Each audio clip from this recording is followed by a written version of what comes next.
La question de savoir si on est immunisé après une première infection au SARS-CoV-2 est primordiale, car c'est ça qui va déterminer si on peut être réinfecté une deuxième fois et si l'immunité collective pourra fonctionner. Mais reprenons depuis le début. Comment fonctionne notre système immunitaire et la mémoire immunitaire?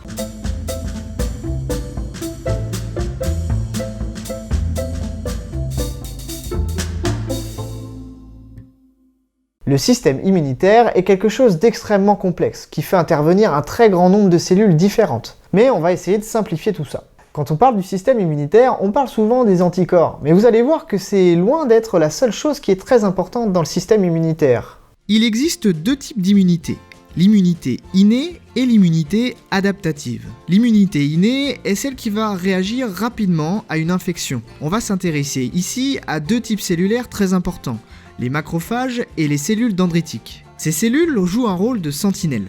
Dès que des éléments étrangers pénètrent le corps, boum, elles sont là pour les prendre en charge. Les macrophages mangent les pathogènes par ce qu'on appelle la phagocytose et les détruisent. C'est ce qu'on peut voir ici au microscope, avec ce macrophage qui mange et détruit les petites bactéries. C'est le premier niveau de défense qui retarde l'infection mais qui est tout à fait insuffisant. C'est là qu'interviennent les cellules dendritiques. Elles phagocytent également les pathogènes, mais au lieu de les tuer, elles vont identifier le pathogène et appeler du renfort avec les cellules de l'immunité adaptative, les lymphocytes B et les lymphocytes T. Voyons de plus près comment cela fonctionne. La cellule dendritique coupe le pathogène en petits morceaux qu'on appelle peptides. Elle charge ensuite ces peptides sur un récepteur appelé CMH, qu'elle présente aux lymphocytes T. Certains lymphocytes T ont le récepteur qui reconnaît ce complexe. Ils deviennent alors actifs spécifiquement contre le virus en question. Certaines classes de lymphocytes T vont être capables à leur tour d'activer les lymphocytes B, toujours spécifiquement du pathogène en question. Ces deux types de lymphocytes sont très importants pour éliminer les virus, mais ils fonctionnent de façon très différente. Les lymphocytes B produisent des quantités énormes d'anticorps contre le virus en question. Ces anticorps se fixent sur les virus et permettent leur destruction de différentes façons qu'on ne va pas détailler ici. Les lymphocytes T, eux, ne s'attaquent pas directement au virus, mais aux cellules qui sont infectées par ces virus. Les cellules qui sont infectées tirent la sonnette d'alarme pour que les lymphocytes T les tuent et empêchent la prolifération des pathogènes. Cette reconnaissance de la cellule infectée se fait un peu de la même manière que l'activation des lymphocytes T. La cellule infectée présente à sa surface le complexe CMH peptide pour dire qu'elle a été infectée par le pathogène en question. Le lymphocyte T actif va donc comprendre qu'il faut détruire cette cellule. Un sacrifice nécessaire en quelque sorte. C'est ce qu'on peut voir sur cette vidéo avec les petits lymphocytes ronds qui attaquent une cellule infectée et qui vont déclencher sa mort. Pour résumer, dans un premier temps, l'immunité innée s'active pour non seulement détruire une partie des bactéries ou des virus qui rentrent dans le corps, mais aussi pour activer un deuxième niveau de protection avec l'immunité adaptative. Et dans un troisième temps, il y a la création d'une mémoire immunitaire. La mémoire immunitaire, c'est la capacité du système immunitaire à réagir de façon beaucoup plus rapide et beaucoup plus forte à une deuxième infection par un même pathogène. Au moment de la première infection, des lymphocytes actifs sont générés, mais aussi des lymphocytes mémoire. Ces cellules mémoire, elles ne se divisent pas, elles ne produisent pas d'anticorps, elles ne tuent pas les cellules infectées. Donc ces cellules, elles attendent, parfois pendant des années, qu'une nouvelle infection arrive. À ce moment, elles vont générer de nouveaux lymphocytes actifs, mais de façon beaucoup plus rapide et beaucoup plus forte que si c'était une première infection. Et du coup, les virus, ils se font dégommer. Vous voyez ici un graphique assez classique de ce qui se passe au niveau des anticorps. Après la première infection, les lymphocytes B produisent des anticorps qui en général atteignent un pic puis redescendent. En cas de deuxième infection par le même pathogène, les cellules mémoire recréent très rapidement et en grand nombre des lymphocytes B qui vont sécréter une quantité encore plus importante d'anticorps, et qui vont donc éliminer le pathogène encore plus rapidement. Le même principe peut être appliqué pour les lymphocytes T. C'est sur ce principe que se base la vaccination. On déclenche une réponse immunitaire fictive, on n'est pas malade, mais on développe quand même une mémoire immunitaire contre ce pathogène. Et du coup, en cas de véritable infection par ce pathogène, eh bien le système immunitaire est prêt à réagir et il dégomme les virus ou les bactéries selon les cas.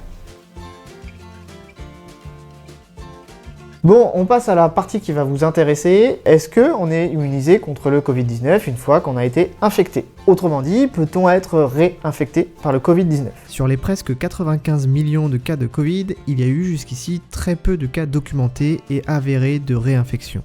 Deux études très récentes en préprint montrent un taux de réinfection de 0,11% chez les soignants et de 0,075% dans une population générale, soit une protection de 83 et 95% respectivement.